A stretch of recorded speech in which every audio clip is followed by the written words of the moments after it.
What if the stress you've been carrying wasn't actually about the situation, but about a story you've been telling yourself? Today, we're going to unpack that story, breathe it out of your body, and replace it with something that actually sets you free. Stay with me because by the end of this episode, the way you handle stress will start to be different because we will using a spiritual way.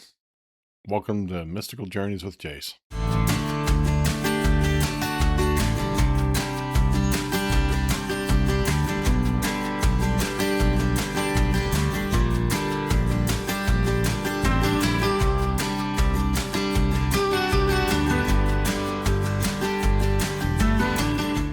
Today, we're going to talk about something every single one of us carries: stress. But we're not going to tackle it. We're going to approach it spiritually, intentionally, and with a whole lot of grace. We're going to move through three powerful segments today. First, we'll look at stress through a new lens: the positive, the negative, and the neutral. Then we're going to do a guided meditation where you literally breathe the stressful situation out of your body. And finally, we're going to do some deep, honest work around expectations you've been silently carrying, learning how to either speak them as real agreements or release them for good. By the end of this episode, you'll have practical spiritual tools to shift your relationship with stress in a way that's lasting and transformative. So take a breath, settle in, and let's begin. Part one: the positive, negative, and neutral approach. Before we can release stress, we have to understand it. And one of the most powerful frameworks for doing that is looking at every stressful situation through three lenses: positive, negative, and neutral. The first lens, that's a positive lens. And it's simple but profound question. What is the situation trying to teach me? Every stressor carries a gift wrapped up in some form of discomfort. Maybe the difficult coworker is teaching you about boundaries. Maybe the financial pressure is directing you towards your true purpose. Maybe the relationship conflict is showing you something about yourself that's been waiting to be healed for a very long time. When we look for the positive, we don't deny the pain, we honor it and look beyond it. We choose to be students of our own lives rather than victims of our circumstances. The second lens is the negative lens, and that's where most of us live, often without realizing it. This is the raw, unfiltered acknowledgement that something feels bad, unfair, or completely overwhelming. And here's a spiritual truth that a lot of wellness culture gets wrong: you're allowed to feel that. You're not required to immediately reframe, silver line, or spiritually bypass your pain. Suppressing the negativity doesn't make it always disappear. Naming is the first step towards the removal. So go ahead and say it, even only to yourself. This is hard. This hurts. This is not okay right now. That acknowledgement is not weakness, it's the beginning of true release. The third lens is the neutral lens. And this is perhaps the most spiritually advanced of the three. The neutral perspective simply says the situation is what it is: not good, not bad, not a punishment, not a lesson, not a sign, just a moment in time. Eastern spiritual traditions have long taught that our suffering does not come from our circumstances themselves, but from our judgment to them, our attachment. When you can sit briefly in neutrality, when you can observe the situation, you create a space between you and the stress. And in that space, healing begins. The power of neutral here. In case you forgot, what we want to do is withdraw some of the painful energy here. Remember what we talked about before is make the situation okay, or remove some of the energy from it. If somebody's pushing your buttons, disconnect the wire.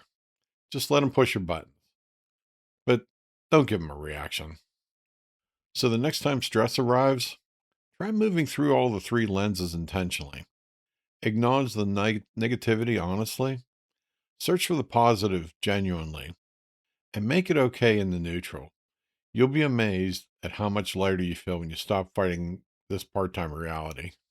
All right, part two: the breathing meditation, releasing the situation. Now, I Want to guide you through a meditation. If you're driving, please keep your eyes open. Just simply listen to the words. Otherwise, I invite you to find a nice, comfortable seat. Let your hands rest open on your lap and gently close your eyes. Take a slow breath through your nose and exhale slowly through your mouth. Let your shoulders drop. Unclench your jaw. Let your body remember that right now, in this moment, you are safe. Take another breath in and let it go. Now, gently bring to mind the situation that's causing you stress. Don't fight it, invite it. Let it come forward in the way it naturally wants to. Maybe it takes the shape of a person's face. Maybe it looks like a pile of bills or an unanswered message, a conversation you keep rehearsing in your head. Maybe it's feeling more like an image, a tightness or a heaviness or a knot somewhere in your chest or your stomach. Whatever form it takes, just let it be there. You don't have to fix it right now. You don't have to solve it or understand it. Just let it be present. Now, as you breathe in, imagine you're drawing in pure white light, clean, calm, full of quiet clarity. Feel it enter through the top of your head and move slowly down through your neck, your chest, your belly. Let it fill up every space that's been holding on to tension. As you breathe out, imagine that stressful situation leaving your body with your breath. See it moving out of you, dark, heavy, cloudy, releasing out through your mouth and into the universe where it can be transformed into something you no longer need to carry. Breathe in the light, breathe out the weight. Again, breathe in peace,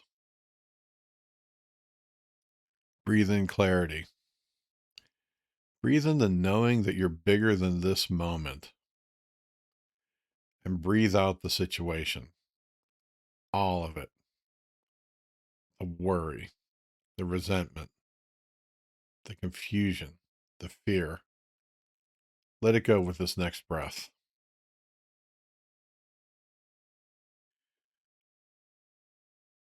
One more time. Breathe in and breathe out. When you're ready, gently bring your awareness back to this room. Wiggle your fingers, feel your feet on the floor. Slowly open your eyes. That situation still exists in the physical world, and we're not pretending otherwise. But you have created something essential. You've created some spiritual space. And from that space, you can now respond thoughtfully rather than react impulsively. You can now move into the next part of this work from a place of being grounded rather than being overwhelmed. Part three, from expectations to agreements. Now let's go deeper because stress rarely lives in circumstances alone. A huge amount of the stress we carry in our lives and in our relationships, and at the root of most relationship stress, is something we never talk about openly. It's the unspoken expectation. Think about the last time you were truly stressed about another person. Really sit with that for a moment. Somewhere underneath that stress, there was almost certainly a gap between how you believed they should have behaved and how they actually did. That gap is an expectation. And here's the painful spiritual truth: that expectation lived entirely as a thought in your own mind. You built it, you named it, you assigned it to another person without ever telling them that it even existed. And then When they didn't meet the standard that they didn't know about, you suffered. That's not their burden to carry. That is yours. And that's actually good news because what you've created, you also have the power to transform. Understanding where expectations come from. Before we can release an expectation or convert it into something healthier, we have to understand where it came from in the first place. Most of our expectations were not even originally ours, they were handed to us by our parents, our culture, our past relationships, and definitely our old wounds. We expect people to communicate a certain way because someone once hurt us deeply by going silent. We expect loyalty because we were once betrayed when our heart was most vulnerable. We expect perfection because we were raised in an environment where mistakes were met with punishment or shame. None of that is wrong. Those expectations made complete sense at the time they were formed. They were survival strategies. They were ways of protecting a younger, more tender version of you. But they may no longer serve who you are today. And they almost certainly were never designed for the person you're projecting them onto. So, the first and most important step is to simply ask yourself, where did this expectation come from? Is it truly mine, formed from my current values, or was it handed to me by somebody else or something else from my past? Is it reasonable and fair, or is it a wound that's been wearing the mask of standard for so long that I forgot that it's actually a wound? Just asking those questions with honesty and gentleness creates the first crack of light. You don't have to have all the answers right away. Asking itself is the beginning of freedom. Setting expectations for others is one of the leading causes of stress. Okay, let's move on.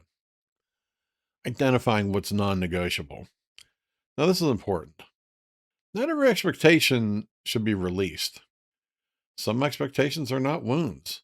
Some expectations touch something deeper and truer, maybe your core values, your sense of self worth, maybe the moral foundation you've built your life upon.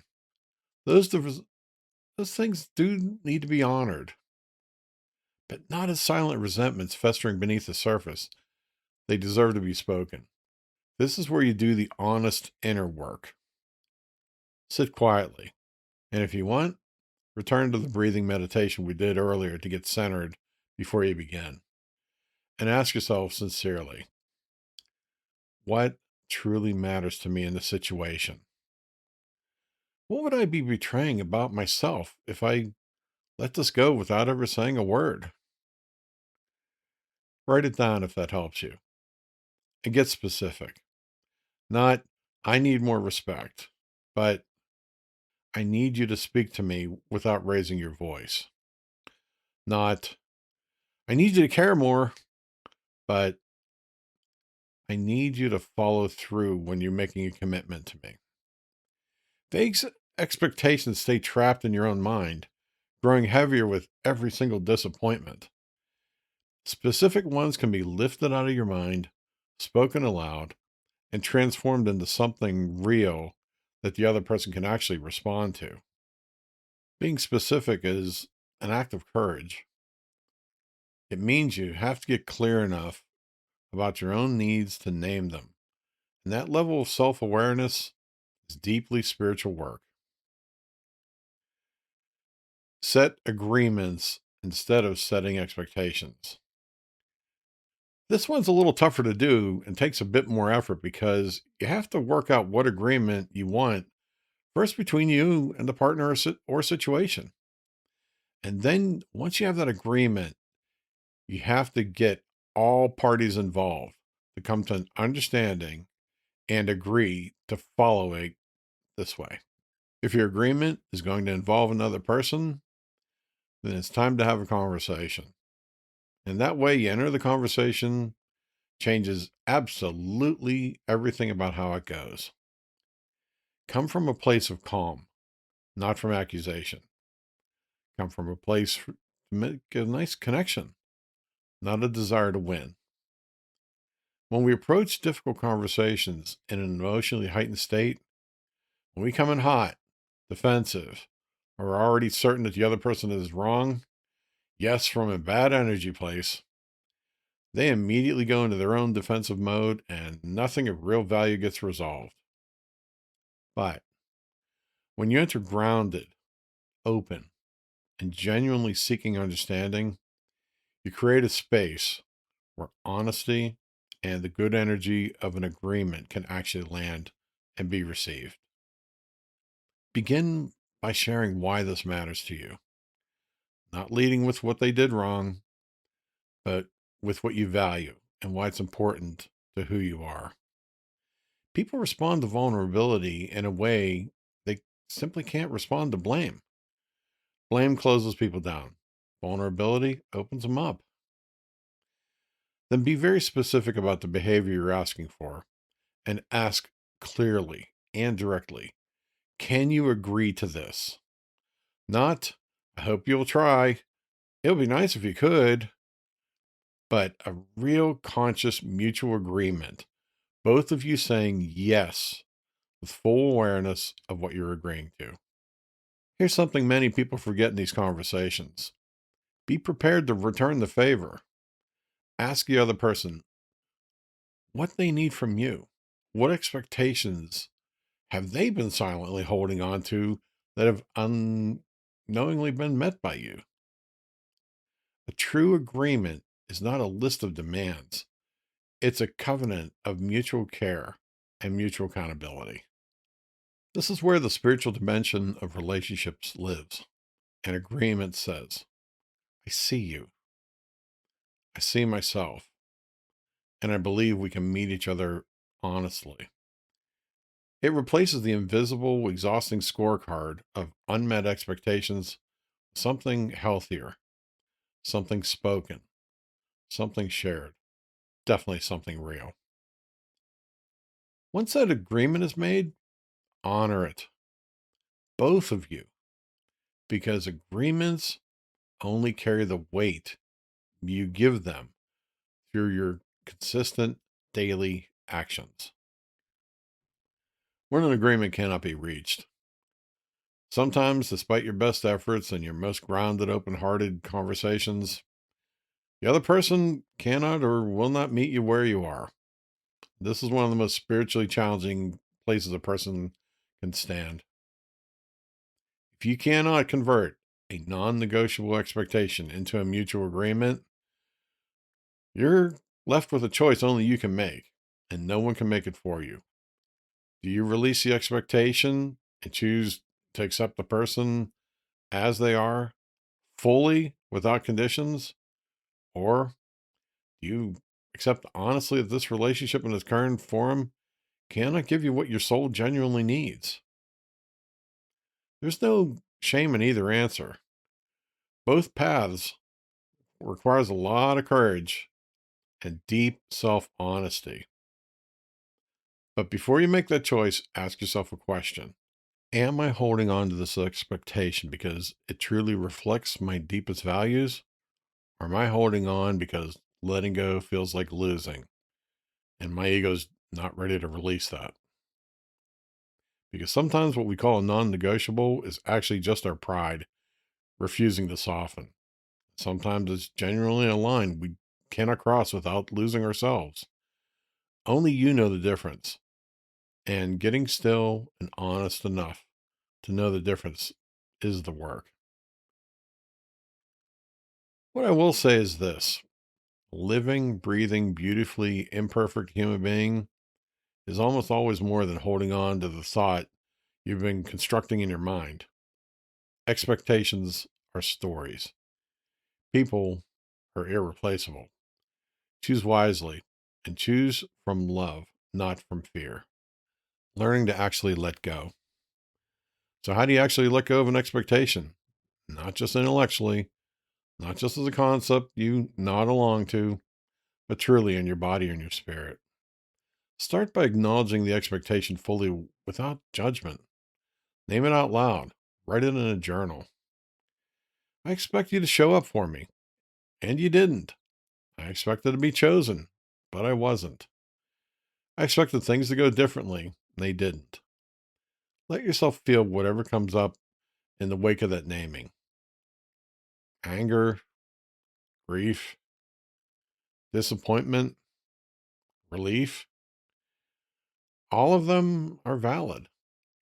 All of this deserves to move through you rather than stay trapped inside you. Spiritual release does not bypass emotion, it moves through it with honesty and grace. Then comes the reframe. Ask yourself gently, can I choose to love this person or the situation without this condition attached? Can I release this expectation not because it didn't matter, but because my peace matters more than being right? Can I trust that letting go is not the same as losing? This is not weakness. This is not giving up. This is one of the most advanced, most courageous spiritual practices available to a human being. And if you find yourself struggling to get there in your own mind, return to your body. Use the breathing meditation. Bring in that specific expectation into your awareness. See it clearly. Feel where it lives in your body. And as you exhale, make a conscious, intentional choice to release it.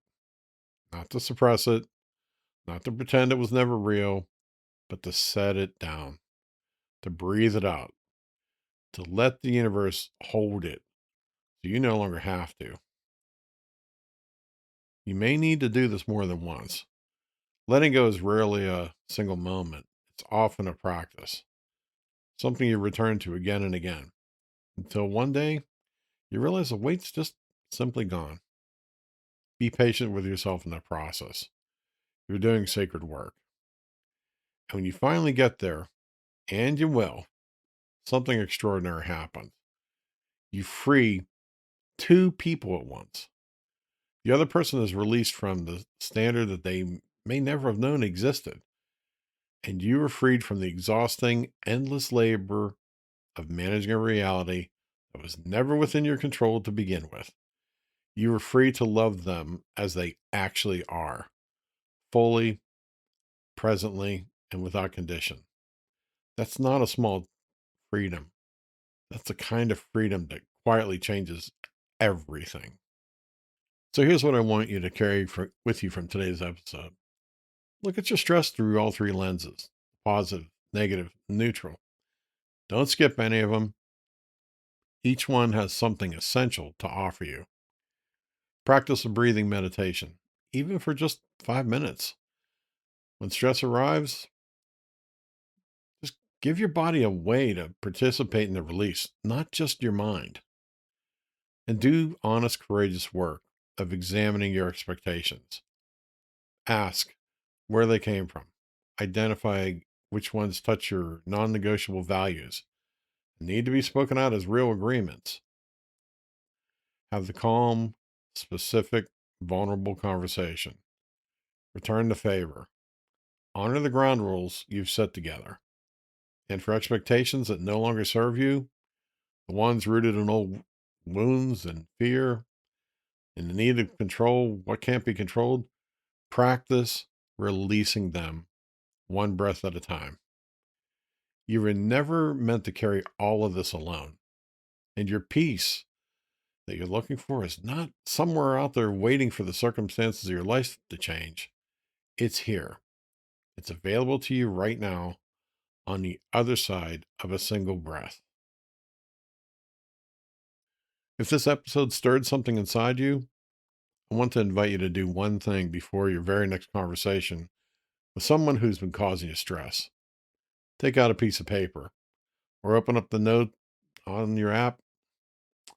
Write down the expectation you have been holding silently, just one, and ask yourself honestly, is it time to speak this as a real agreement, or is it finally time to release it? That one act of honesty, that one moment of clarity could change the entire trajectory of the relationship. If today's episode moved you, please share it, screenshot it, send it to a friend. Post it on your social media, tag me, write it on a sticky note and give it to them. I don't care. I want to hear which part landed for you and what you're ready to release. Your story might be exactly the permission someone else needs to finally let go of something, especially for something I've been carrying for far too long. I'll see you in the next episode. Until then, exhale the weight, do the honest work, and step into the peace. It's always been and always will be yours. Thank you.